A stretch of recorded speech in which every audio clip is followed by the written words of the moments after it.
একদম উঠে আসে মনে করে যে যেখানে বাবার আনন্দটুকু আমি পাই না, মামা বাড়ি থেকে বড় হয়েছে, ওইখান থেকে আমার উঠে আসা।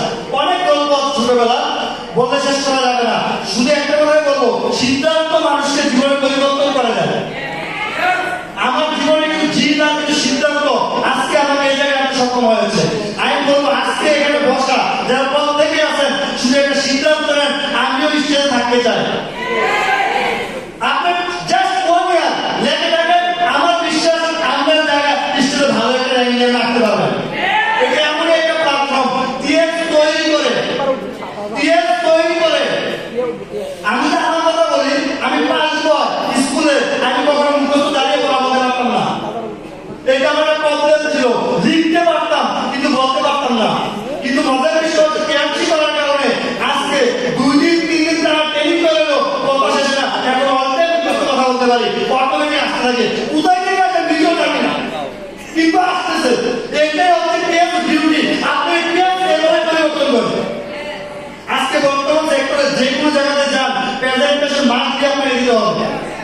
প্রেজেন্টেশন মার্ক দিয়ে তো পুলিশ করতে হবে না, দিস রাইট? আমরা যদি স্টুডেন্ট আছি, ফিউচার স্টাডি করতে হবে, প্রেজেন্টেশন স্কিল করে আছে কি না? আর কি আছে আপনার প্রেজেন্টেশন স্কিল আপনাকে তৈরি করে দেবে, একদম জিরো থেকে আপনি হিরো বানাবে। এইটা হচ্ছে ক্যাম্পসি। এটা চমৎকার একটা প্ল্যাটফর্ম, যা বলে শেষ করা যাবে না। আজকে আপনার তো অনেক ভালো আছে, আমি বলবো সবাই আজ থেকে সিদ্ধান্ত নেন। দিতে পারবেন তো? পারবেন তো? আমি যা সিদ্ধান্ত নেব আপনাকে একটা গল্প বলবো। 2 বন্ধু চিন্তা করেছিল তারা কোটিপতি হবে। কি হবে? কোটিপতি। 2 বন্ধু চমৎকার ছিল, আমরা কোটিপতি হবো।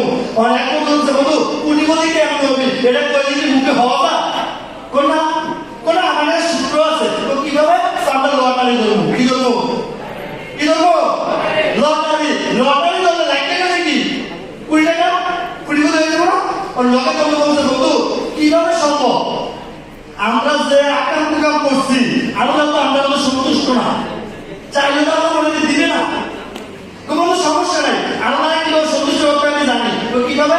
নামাজ রোজা হজ জাকাত আমি কি বললে আল্লাহ আমাদের সন্তুষ্ট হবে, আর সন্তুষ্ট হলে দলে দিয়ে দেবে। ঠিক আছে, যেই কাম সে। 2 বন্ধু মিলে কি করলো? তারা নামাজ রোজা হজ জাকাত প্রায় 20-25 বছর তারা পড়া শুরু করলো। এরপরে একদিন তারা 2 বন্ধু মারা গেল। কিন্তু দুঃখের বিষয় তারা কোটিপতি হইতে পারে না। তখন আল্লাহ আল্লাহ আমি তো চাইছিলাম, খারাপ ছিলাম, ভালো হয়েছে। 2 বন্ধু যে মন থেকে চাই তাকে নাকি দাও, কিন্তু আমরা তো পাই না। বলতেছে আপনারা সাথে বেমানি করছেন। কি হবে? তারপরে তারা চাইছে জান নাই না, আমি তাদের ভাগ্যে যখন তারা খারাপে ভালো সিদ্ধান্ত নিয়েছে, আমাদের 5 পূরণ করছে, তখনই আমি তাদের ভাগ্যে কোটিপতি লিখে ফেলছি। তুই তারা হলো না কেন? তো তারা লটারিটা ধরতে গো, তারা লটারিটা ধরে। তো এখানে অনেকেই বসা আছে, আপনি জীবন অনেক উন্নতি করতে চান, অনেক কিছু করতে চান, কিন্তু আপনাদের সিদ্ধান্ত দিব ওই সিদ্ধান্ত করে আমরা লড়বেন। যদি আপনি সিদ্ধান্ত না নেন, আপনি কিভাবে পাবেন? একবার আপনি একটা সিদ্ধান্ত প্রয়োজন। কি প্রয়োজন? সিদ্ধান্ত মন দিয়ে সিদ্ধান্ত নেবেন, আর সিদ্ধান্ত নিয়ে আইন ভালো